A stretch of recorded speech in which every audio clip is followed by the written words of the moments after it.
Thank you. So welcome to the seminar of the SONI Astani Department of Civil and Environmental Engineering. I believe it's our second seminar this year, and not the last, I guarantee. So we are honored to have today among us Florin Bobaru. You can tell by his name, Florin originally comes from Romania, La Roumanie. And he's now an associate professor at University of Nebraska-Lincoln. And let me tell you a little bit about Florin. Florin graduated with a BS in mathematics and mechanics from the University of Bucharest in Romania, then received his master's from the same university in mathematics and mechanics of solids. Then he went to Cornell, where he received his PhD. He received his PhD in 2001 and since has been with the University of Nebraska-Lincoln. He has been holding several visiting positions. He was a summer research fellow at Sandia National Labs in several years, from 2002, 2004, and then 2005. He was a visiting scholar with the fracture group at the Cavendish Lab, which is part of the University of Cambridge in the UK. Then he was a visiting scholar in 2009 in the multi-scale dynamics material modeling department at Sandia National Lab again. Then finally was a visiting professor at Caltech actually recently this year, April, August, so I think you just made your way from Pasadena, I believe. Yes. So it's an honor to have Florin. Let's welcome Florin. Florin. Thank you very much.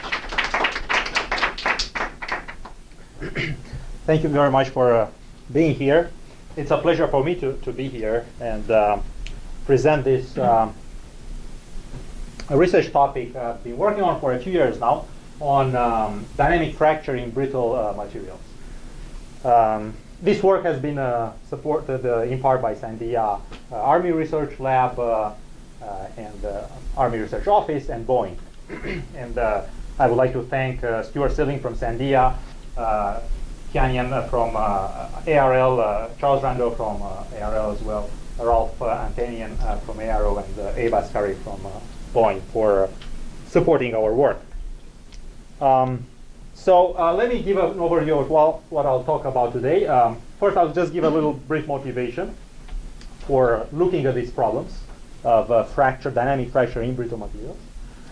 And then present the challenges that are present in this topic. So first of all, dynamic brittle fracture is important because, in fact, all fracture is dynamic.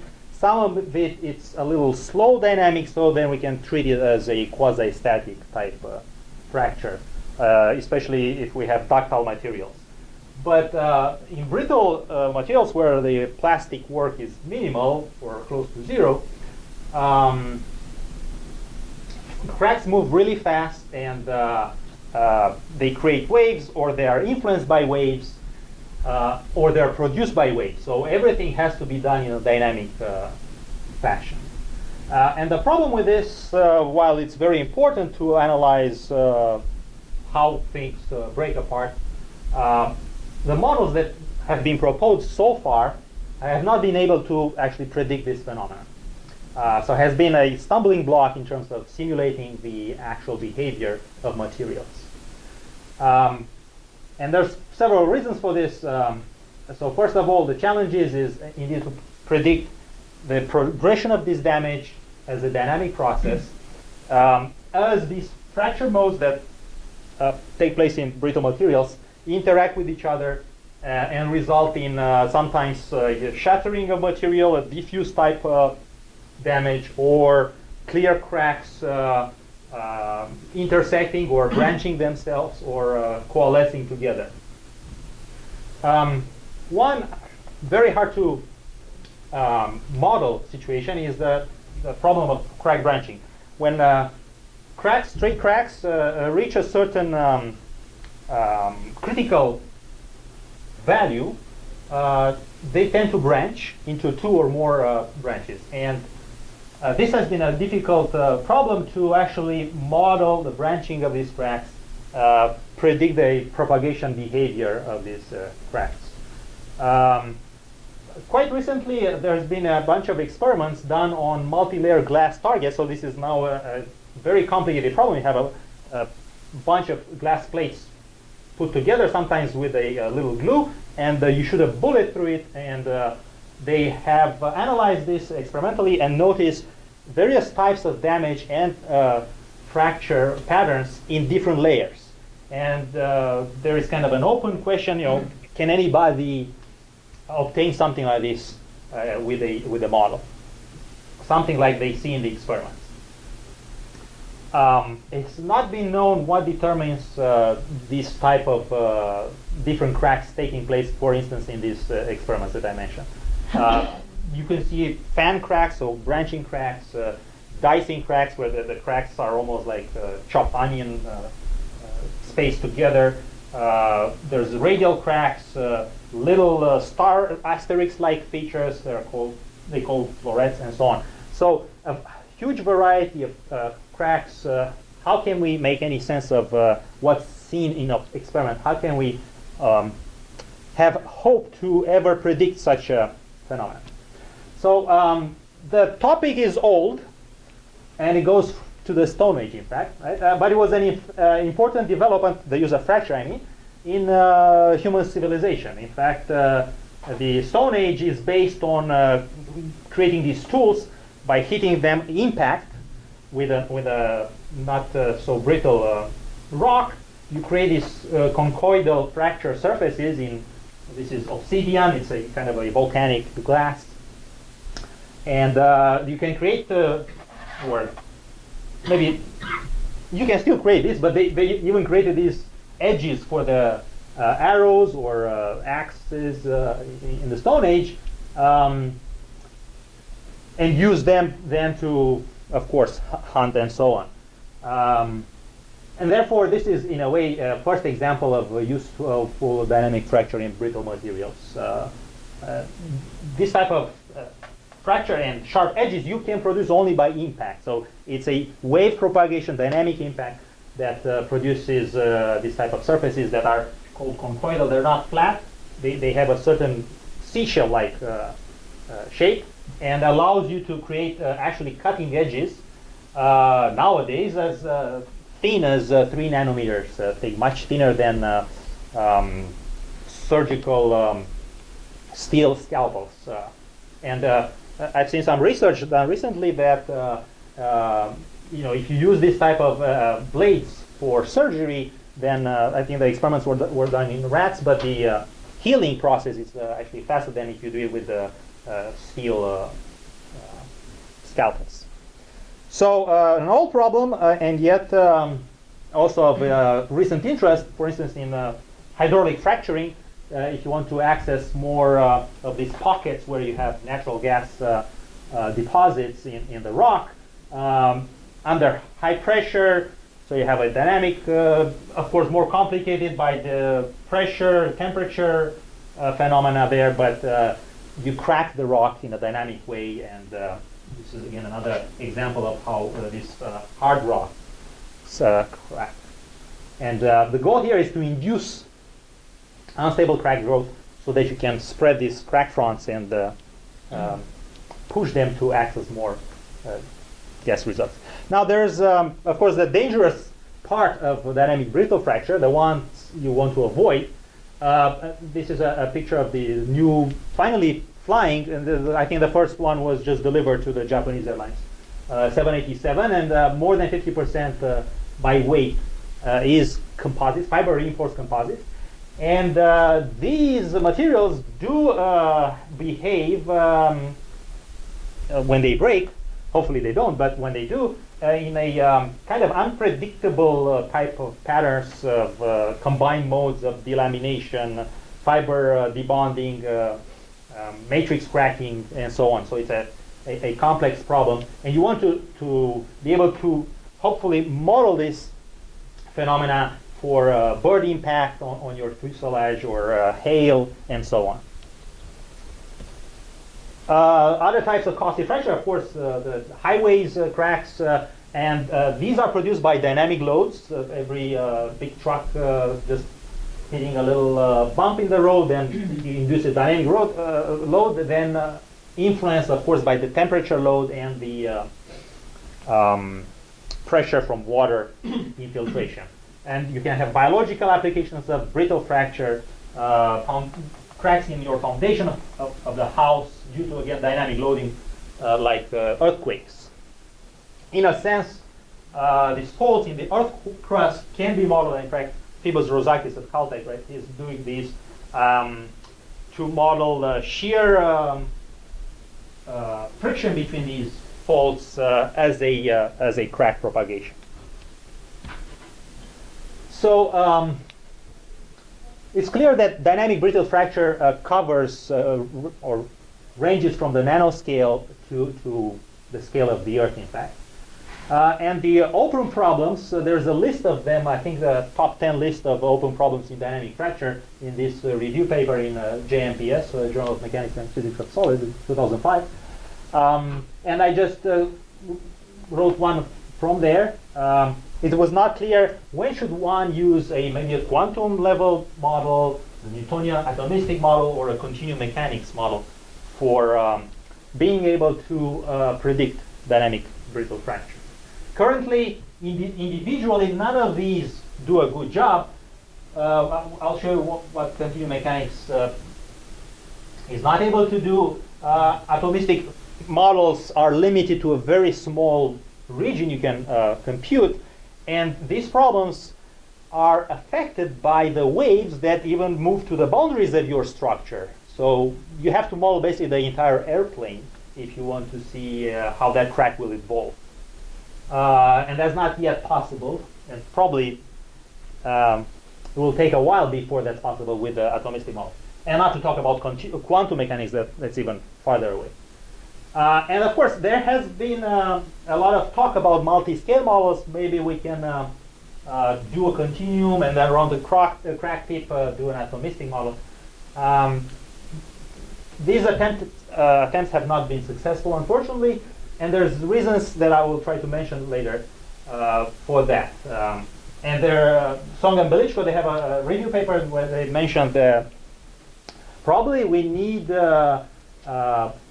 models that look at the subscale, the smallest scale possible, and introduce that into the model if we ever hope to have an accurate prediction for dynamic fracture. And here I just took a few pictures from this paper in Nature in 1967. This is a Cambridge group. I visited with my sabbatical there with John Field was still there at the lab. They did this. In fact, this is mostly his work. These are glass slides in different type of experiments. There's a little notch on the top edge of each glass slide, and there is a quasi-static loading. Basically, they fall in the horizontal direction apart. Depending on how round that notch is, if it's a pretty sharp notch, then the crack goes straight, not much else going on. But if you're starting to make this notch a little rounder and rounder, at some point you're building therefore a higher stress intensity factor. The crack will start as straight, but at some point it just needs to release more energy than a single crack can, so then it branches. And it can branch into a cascade branch here, so several successive types of branching, almost like a river delta pattern. So these were experiments done in the 60s and 70s and 80s. The Cambridge group used mostly glasses, but later on, these are people in the US, they tried to use glassy polymers, where the advantage there is that the wave speeds are much slower than in glass, and therefore also the propagation speed will be much slower. You can look at these in more detail. So instead of 2,000 meters per second for a crack propagating, you get maybe 500, 600 meters per second for a crack propagating. And there are some observations people wrote down over these years about what happens in crack branching. Originally, the idea was when a crack reaches a certain velocity, then it will branch. This is not really the truth, so that has been disproved since then. And now the belief from the experimental communities says that, well, you have this crack branch when a certain critical stress intensity factor takes place at the crack tip. Boundary conditions are critical, they can suppress, or you can have the waves propagate or be reflected from these boundaries and influence crack branching or even produce branching and crack curving. In all experiments, the crack stays very close to this maximum velocity for some length before branching, and then it doesn't drop to close to zero, which would be what a classical theory will tell you, but just barely moves down or lowers a little bit, but it continues mostly with the same velocity. And there's some roughening that people observe before branching, after which, again, you have a very smooth path for your crack. This is from John Field's paper in 71, where he actually shows this profile of the crack speed in, I think this is plate soda-lime glass. So it reaches about 1500 meters per second. I think he followed it here before branching, but this is the type of profile that he sees, where there's some roughening of the surface of the crack before branching takes place. And then the crack, that's what I quoted here, the crack speed does not go to zero. In fact, continues with almost no change. A very nice set of experiments done by Ravichandran, in fact, at Caltech when he was a doctoral student of Naus.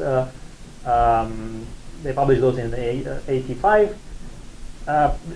These graphs are again in homolite, showing these micro branches, and these are the secondary cracks that form due to the influence of waves after the main ones propagate. Then if you maybe send a wave or let the waves in the structure come back from the boundaries, you get these secondary cracks forming at almost 90 degrees perpendicular to the original ones.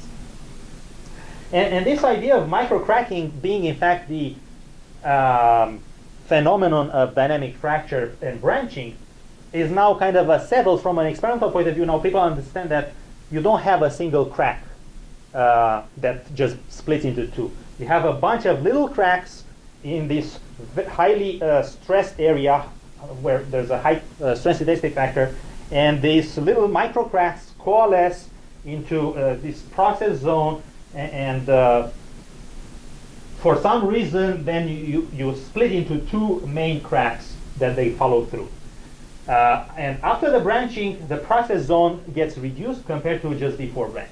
So this is what people see in the experiments.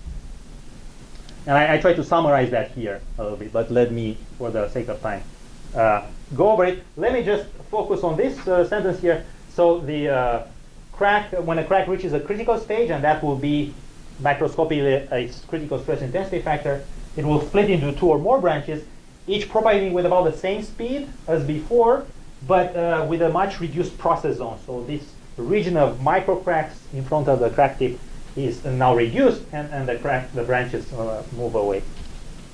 Yes, please. The experiments you show us, what was the shear wave velocity in relation to the crack speed propagation? Yes. So in experiments, people don't see cracks moving faster than 0.5, 0.6 of the Rayleigh wave speed. That kind of it varies between different materials, so it can be even lower and can be sometimes a little higher, but not much higher than 0.6 of the Rayleigh wave speed. So then I would say you're not seeing any supersonic. Right? No.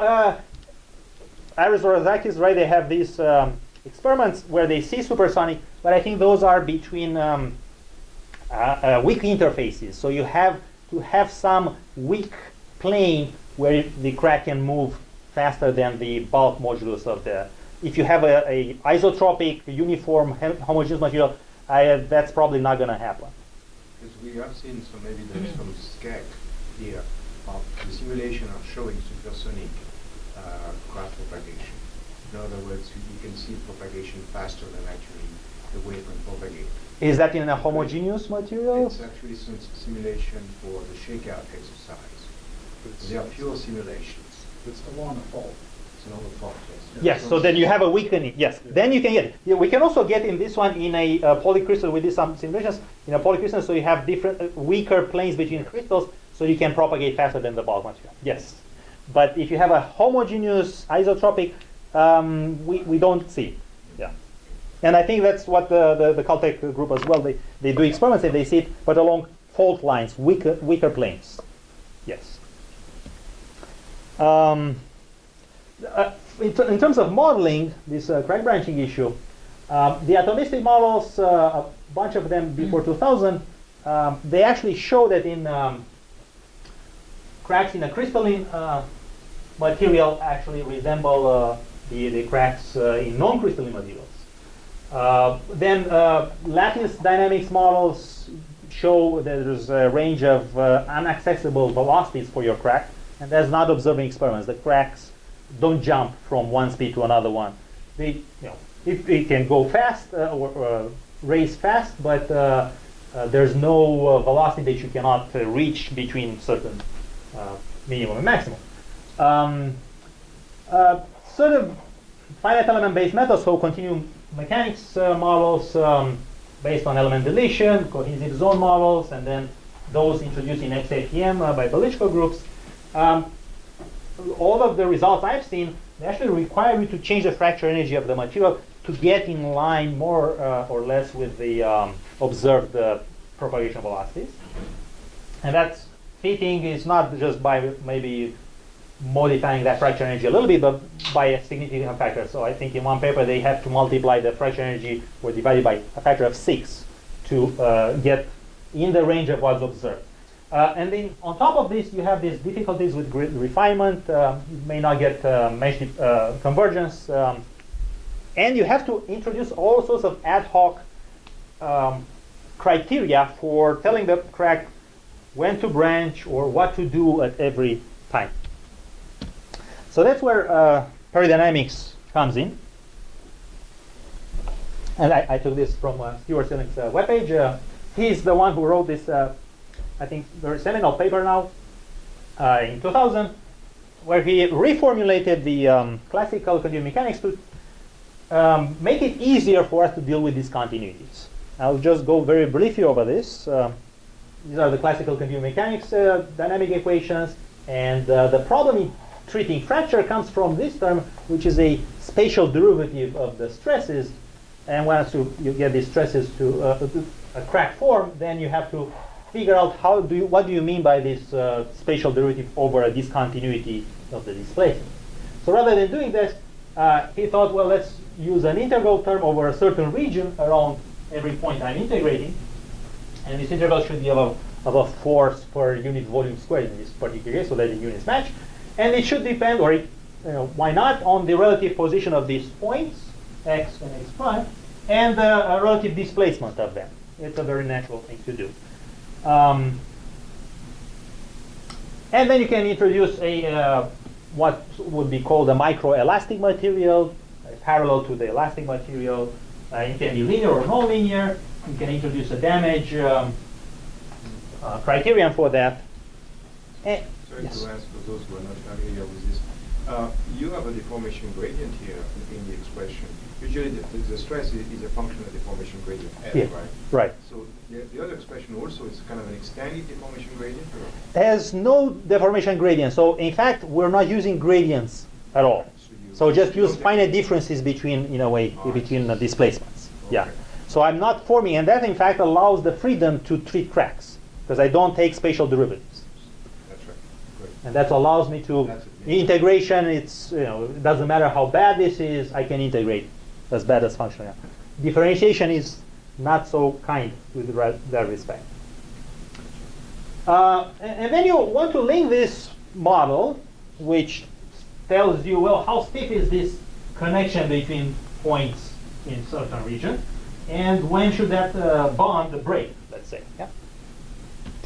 And you can connect that to the strain energy. So you match the strain energy for a homogeneous material to the strain energy of a peridynamic model. You can compute the strain energy for that location, and then you basically come up with a value for your kernel in this function here. Yeah. But there are several choices here. You can choose one that's a constant everywhere over this region, non-local region, or one that varies linearly, or any other more complicated shape you want. In terms of results, the difference between these two is not critical outside the region of this non-locality, which in principle you want to take a small spot. So you can make these connections to the stiffness, and then you can connect to the fracture energy into your 3D of the material. That's a measurable quantity. The Bowl module is here, and there's of course this horizon, this non-local distance. In terms of convergence, let's think of a simple way of implementing this. So I'm going to just discretize the body into a bunch of nodes, each with its own area or volume. And this is my non-local region.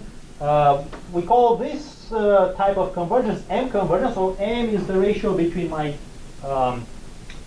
grid spacing and this horizon distance, the radius of that disk. And if you keep this non-local region fixed and just increase the number of points, I call that M convergence. So it's sort of a finer integration of the same physical model. But you can also think of a delta convergence. So what happens to my model if I change this physical parameter in a way, this horizon? Yeah? My model becomes less non-local. In the end, if delta goes to 0, this should converge to the classical model of continuum mechanics where there's no length scale. Yeah? But for a fixed one, this is different than a classical one. For a fixed delta, this is non-local compared to a classical one, which is local. So I'm going to show you a few tests. These are the three materials that we used: toughened glass, regular glass, and then homalite, like this I described in experiments. Fracture energies got from literature. Young moduli, homalite has a much lower one, so again the waves will be slower moving through that. And I will try to look at to see how this method does in two cases of dynamic fracture. So I'll take this setup. It's a thin slide. The simulations are in 2D here, but I'll show later 3D simulations of a different problem. But for this problem, since our glass slides 2D, it's a reasonable thing to do. It's a very thin glass slide. The three-dimensional effect should not, there's no three-dimensional effect, basically. We're going to load this vertically. There's a pre-notch going to the middle here. We're going to load this with displacement or load conditions. And the same for this setup, which was used in Bowden and Field, the Cambridge group, where they have a glass slide like this, and the short notch in the direction of the smallest side of this rectangle. Yeah. And these are some of the pictures that they see. Now, since we're going to use a dynamic code, it's going to be a little hard to simulate the type of conditions they have. In Cambridge, they do quasi-static loading. So they slowly load this and until it runs, the crack runs. Zoramula, Kobayashi, I believe they also have a quasi-static loading. Ravichandar, they have dynamic loading on the crack faces. Most of the results I'll show will be dynamic loading simply by shock loading from the boundaries here. Okay? I cannot wait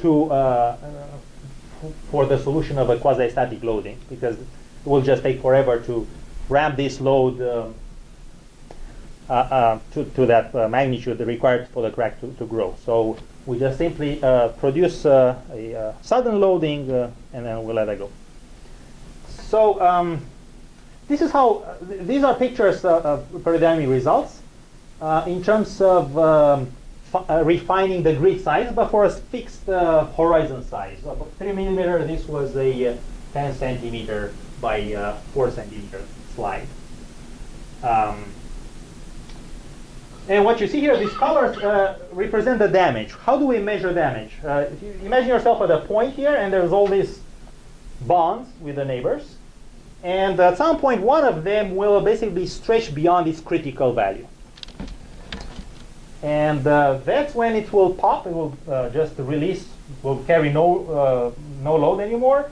And then the load will have to get redistributed between the other nodes, and so on. So suddenly you see some region where this node is losing its some of these original bonds. And if you compute this quantity, the number of broken bonds by the number of original bonds, you end up with a parameter between 0 and 1. And that parameter will color it. So if it's beyond, I think here it's beyond 0.5, I make it red.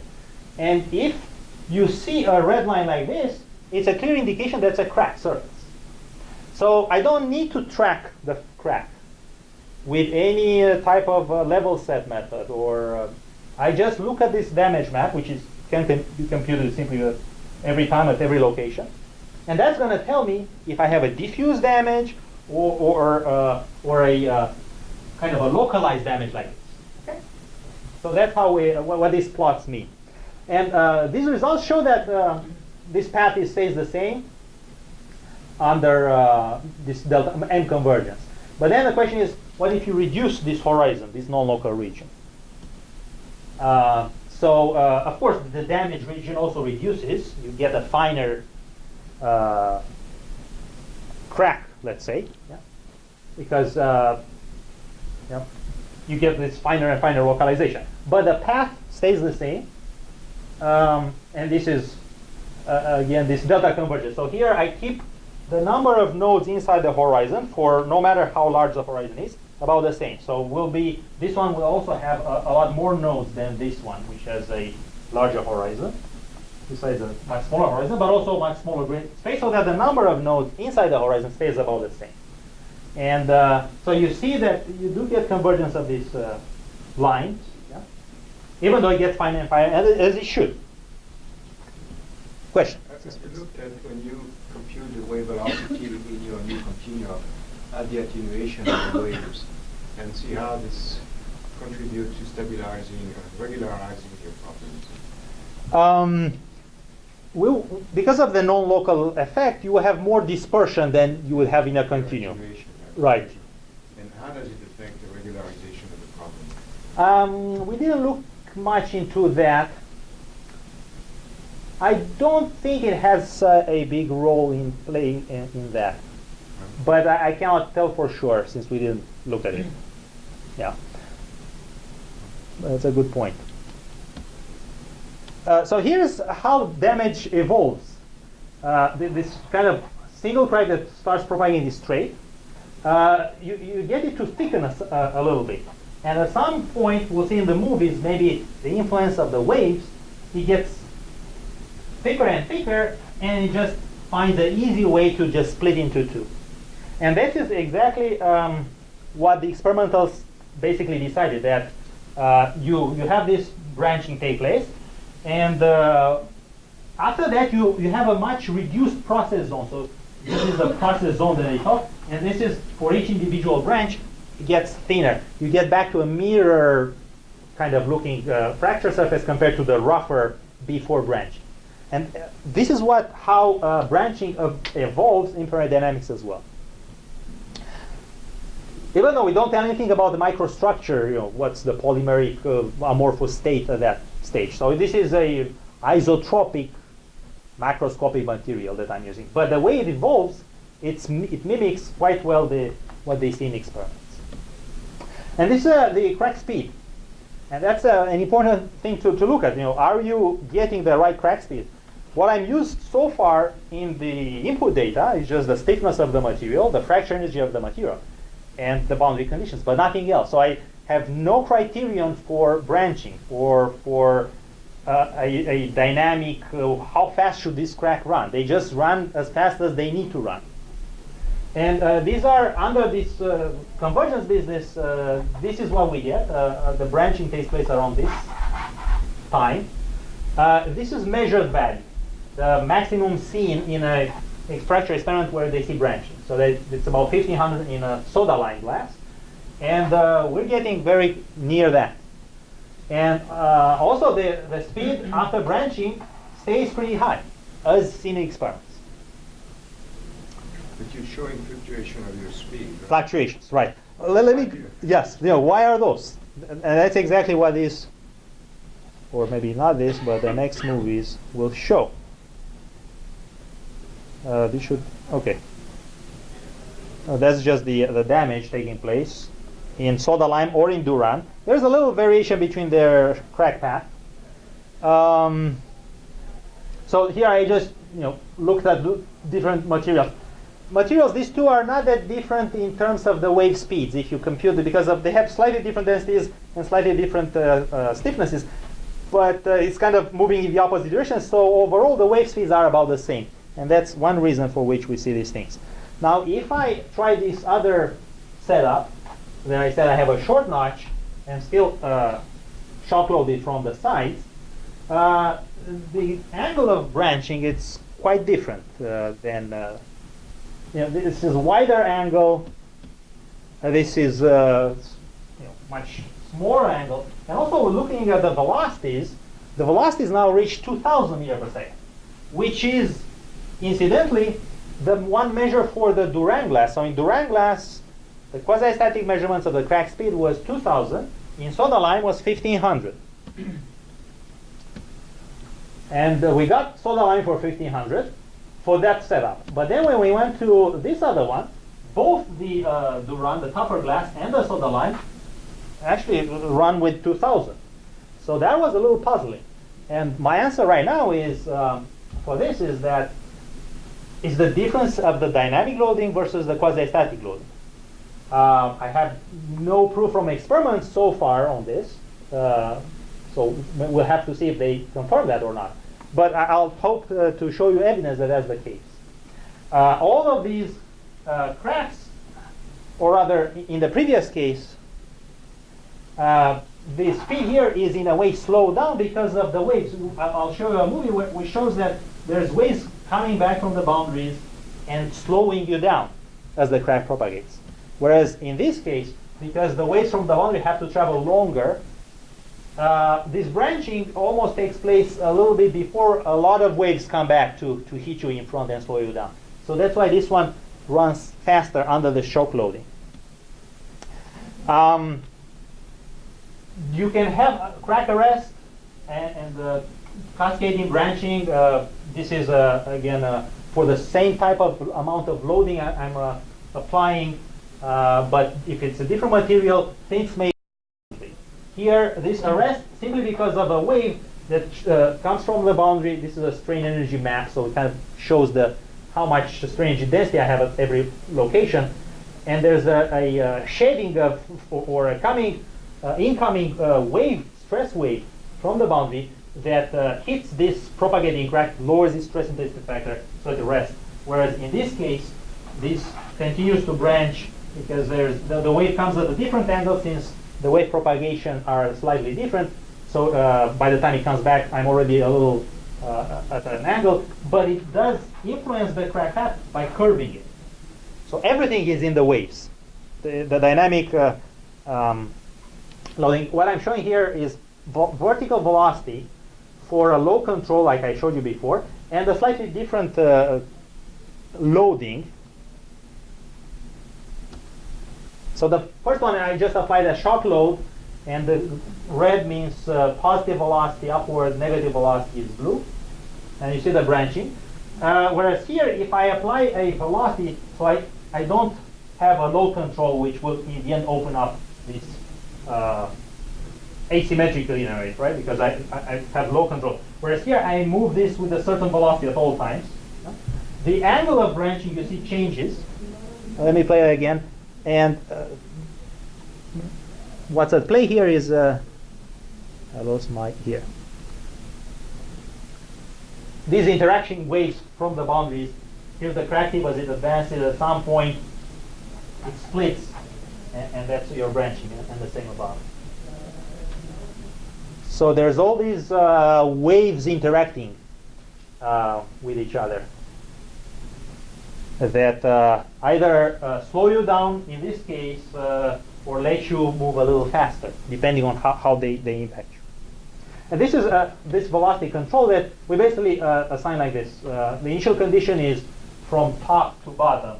The top layer moves with this velocity, bottom layer moves opposite direction of this velocity, and initially everything in between has an initial velocity of this form, from top to bottom. And after that, after time 0, I only pull on the top boundary, continue to have that constant velocity I originally gave, and the bottom one as well. So this introduces a smaller shock than the load control, okay? But it's still a dynamic loading. So that's the damage map and the strain energy concentrating here and leading to branching. The same picture that you saw at the bottom of the last figure where I showed the velocities. So you get this shape not only for the Bowden, the one with a small notch on top, right? That's when we got this smaller branching angle. But also for this, as long as you change your conditions to this velocity, yeah, which will change the way the waves interact. So we understand now what controls the angle of branching. It can be the same material, different values depending on your specimen. The boundaries influence how this crack branches, and the loading, dynamic load. So that's the branching angle. Here's the speed, propagation speed. This is less jumping, like in the previous case. Again, because I have this type, in a way, I'm trying to replicate as much as I can a quasi-static loading. It's still dynamic though. But what created those oscillations were the waves coming back and forth. Whereas here, it's a little more smooth and very similar profile to what's measured in that experiment. Except that we get, what's this, 2,000 meters per second, they get 1,500 meters per second. My guess, again, is this is quasi-static loading, whereas this is dynamic loading. So I'm driving the crack. Whereas there, you know, it starts moving and it's moving by itself. There's no driving it. Yeah? With these boundary velocities, you can change them and see what happens. So if it's small enough, you only get the crack move straight. You can branch once, or you can start to see these really interesting patterns. This is in Durand glass and similar velocities, but in soda lime, so the little weaker glass, for a loading in terms of velocity that leads to a single crack in one dimension. In this case, in soda lime it will branch. If this branches here, this has multiple attempted branching events, but none of them really successful, so it has to shoot through. And even you get these fishbone-like micro cracks that are seen in experiments. Feinberg from Israel, they have published papers where they see this type of cracks in PMA, I think they have. So a lot of micro cracking, fishbone-like, but not a single fully branched crack. Okay. These are, again, the pictures from the experiments, Cambridge group with the cascade branching. We get cascade branching as well. I'm not going to have time. Let's see. So this is a cascade branching event, an attempted one here, and then successful ones, one and second one. This is from Ramula and Kobayashi. They also see attempted branching events, and then a final successful one. And as well, we can see the multiple branchings. We looked at this third system, a homalite. And I think this is with the velocity boundary conditions as well. So the waves take a little longer here to bounce back because they move slower through this material, about 4 times slower than in the other glasses I showed. And we didn't run this enough to see what happens there.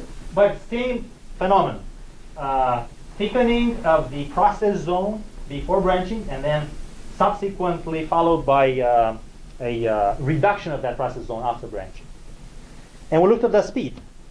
And that's the speed. It branches here at around 700 meters per second, which is 0.6 of the Rayleigh wave speed, which is what's observed. Again, nothing here needed to determine the dynamics of the crack. Everything is part of the solution. You can also, we get to the secondary cracking. Following the reflection from the boundary, there will be waves moving in all directions. This is a finite piece, right? We have these corners, we move the waves in various directions, and generate these almost 90-degree cracks.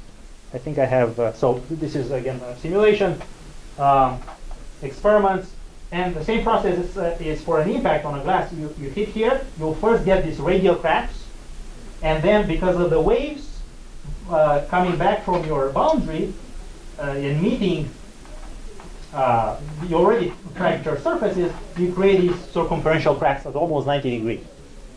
And very few people actually, when I looked at this picture, I didn't know which crack should be first.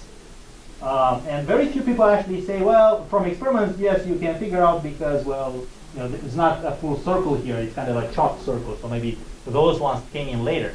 But they didn't have full proof, direct proof that that's the case, because it's, these cracks move really fast. So it's hard for them to see. It just happens in a puff of, especially since it's glass, it's very hard to see anything. You get all sorts of reflections. But our simulations show that those are cracks that come afterwards. So that's this is with a shock loading, I think. So you get the branch to form, and this is the strain energy again, kind of show you a little bit of what happens with the stress waves. So this now it's fully cracked, it's free to move, but there are waves coming along these lines, and they will concentrate here, and then you start popping those 90-degree tensile cracks, secondary to the original one. So let me conclude by saying that this has been an open problem, simulating the dynamic fracture in amorphous materials. And the models that I've showed actually capture the essential features, all of them that I can think of. The evolution of crack branching is similar to the one the experiments suggest, that these cracks split into more branches and they propagate after that about the same speed, but this process zone is much reduced. It's thinner, and that's exactly how peridynamics grows cracks by itself. Right? The paths of the propagation and the speed, we show that they agree very well with what's observed in very detailed experiments, and we concluded that they're very easily influenced by the stress waves. And we have a cascade branching that we've noticed, micro cracking, diffuse damage, crack arrest, circumferential secondary cracks. They're all things with a single model, which is a very simple model, simple-minded model. There's not much microstructure that I put in there other than these microscopic parameters. So now, if we want to answer the question, do you need a multi-scale model to capture this phenomenon? Maybe, but maybe not. Peridynamics looks to be able to do the job, and it's a non-local model, so you may say, well, that's a multi-scale. You have a scale there, and I agree. And but it doesn't require you to model atomistic level. You can model a continuum. This is a continuum level. As long as it's non-local, it's able to basically capture dynamic fracture. These are a group of my postdocs, PhDs, and master students that worked on this or several other topics. And unfortunately, I'm not going to have time to. Well, I'll just show you for this three-dimensional multi-layer glass system. So this is done with a 3D code, and this is at an impact in a cross-section through multi-layers. This is how damage evolves, and that's how the waves. This is a backing of polycarbonate here, but the rest is a cube of 30 centimeter by 30 centimeter by 6 centimeter. We modeled that size, 30 centimeter by 30 centimeter by with 30-something million degrees of freedom. But it's possible right now. So we can model centimeter scale, and with a bigger computer, meter scale targets, if you like, or structures, multi-layered or not. Which impactor? It's a rigid impactor in this case, yeah. It's a ogive, and it doesn't get in the multi-layer. It gets in the experiments that I mentioned from this group, Brett and Chen. There, right here, I think it goes to 15 millimeters in their case, deep. In our case, a little deeper. But this is the top view of what we see. So you get these fan cracks, the circumferential afterwards.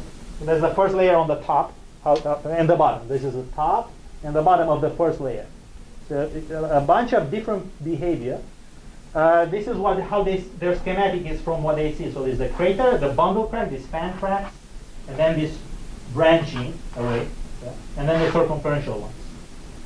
So we capture that, and that's what they see in the first layer. This is about the floret. They see this feature only at the bottom of the last layer. And we see that too. But we also see it at the initial in the first layer, which is about the same thickness as 7. The other ones are a little thicker in between. So they don't see this because it's already smashed and over.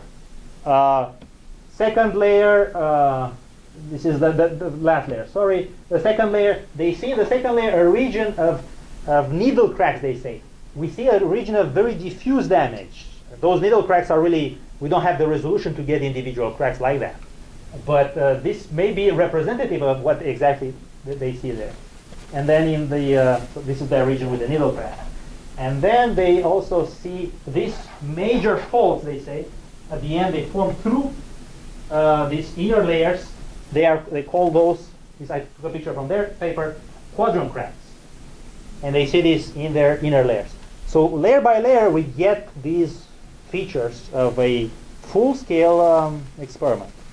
And we have a model, peridynamic model for fiber reinforced composites, so anisotropic model, still continues, so I don't need to model every fiber, but I just want to show you a prediction that we made, and we found the experimental evidence for it afterwards.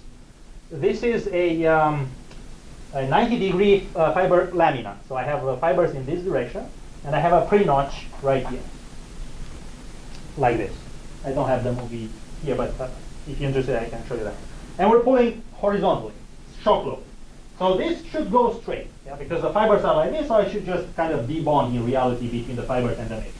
And that's what happens if you pull with not too high stress. But if you pull harder than a certain amount, your crack will go straight for a while, but then it will branch. This is anisotropic, so I have strong fibers in this way. So we looked at the damage for the fibers. There's no damage in the fibers. There's basically in the fiber direction bonds. But there's basically migration of the crack over the fibers through the matrix. Due to the dynamic loading, it actually branches. And this is what they see in the experiment.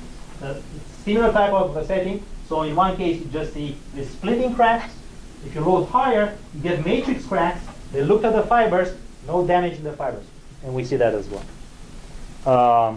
And this is a final example I want to show. So this is the same setting. We have pull horizontally, but here I have 45-degree fibers that I cut a pre-notch here, and I load dynamically. So what happens, again, if you pull hard enough, with the shock load, you first shatter when the waves meet here, and you see, of course, the influence of the orientation and anisotropy of the material. They meet, and then you first shatter the matrix. There's no fiber damage in this direction for this region. We just looked at and there's only fiber damage. And after that, you get the splitting that you would expect along the fiber direction. Since you cut the fibers here, it should just go like this, and it does. But afterwards, after you get this diffuse damage. So again, here is an example where you get a diffuse damage and localized damage with a single model.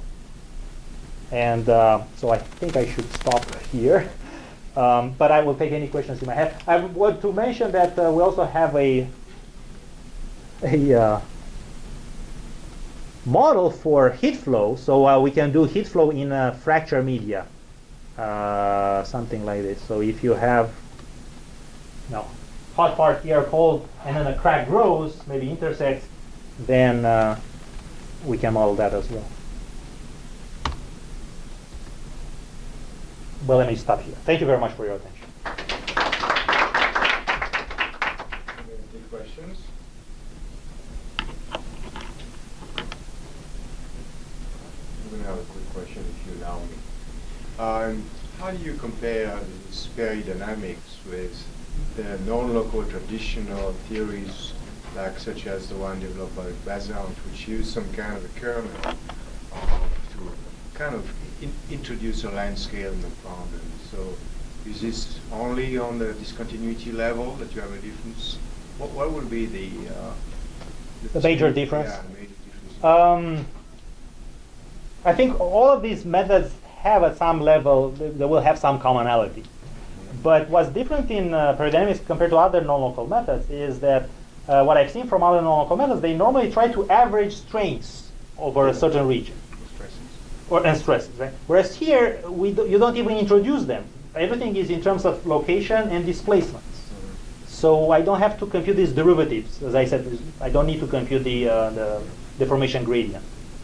And that allows for this free interaction, if we want, of cracks and waves in any form and shape they need to. So I think one is the fact that the deformation gradient is not there, and also the way damage is defined. Here, the damage is defined at the local microstructure level through this connection with the fracture energy. And other methods probably would define it different way, connected to maybe a damage parameter, continuum damage parameter. So I think these are the major two issues. All right, I think it's time now to close our seminar, but before we do so, I think we should thank our speaker. Thank you. Thank you very much again.